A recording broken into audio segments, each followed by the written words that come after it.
চলো আমি আজকে তোমাদেরকে কালকে সকালের কিছু বিশেষ মুহূর্ত শেয়ার করব। হ্যাঁ, তো গতকালকে মিঠি চলে এসেছিল সকাল সকাল আমাকে ডাকতে, কারণ আমি ওকে কথা দিয়েছিলাম কাশফুল দেখাবো।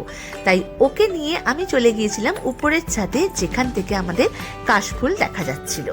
তোমরা যারা আমার ভিডিও দেখেছো আগে, তোমরা সকলেই জানো যে আমাদের পাশের বাগানে না খুব সুন্দর সুন্দর কাশফুল ফুটেছে, যেটা আমাদের ছাদ থেকে দেখা যায়। আর মিঠির তো অসম্ভব ভালো লেগেছে। তো যাই হোক, তারপর ওকে আর কি টুকটাক কিছু ফুল ফুটেছিল, সেগুলো আমি ওকে দিচ্ছিলাম। আর এই ল্যাভেন্ডার কালারের ফুলটা না আমার খুব ভালো লাগে পার্সোনালি। তো যাই হোক, তারপর পাশের বাড়ির একটা পুচকু এসেছিল। এই যে আমার মেয়ে ছেলে সবাই ওকে দেখে খুব খুশি, আর আমার ছেলের সাথেও ভীষণ খেলছিল।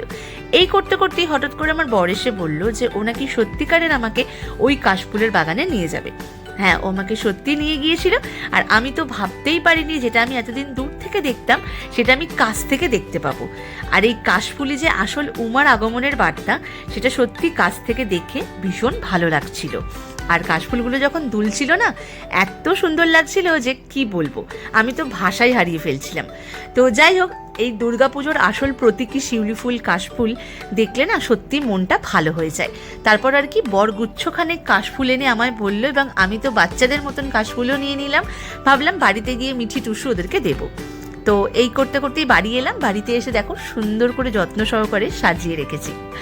তারপর আর কি দুপুরে রান্নাবান্না একটু করছিলাম। রবিবার মানে মাংস, সেটা চিকেন হোক আর মাটন হোক, আফটারঅল বাঙালি বলে কথা, তাই ভাবলাম কষাতে কষাতে তোমাদের সাথে একটুখানি ভিডিওটা শেয়ার করি।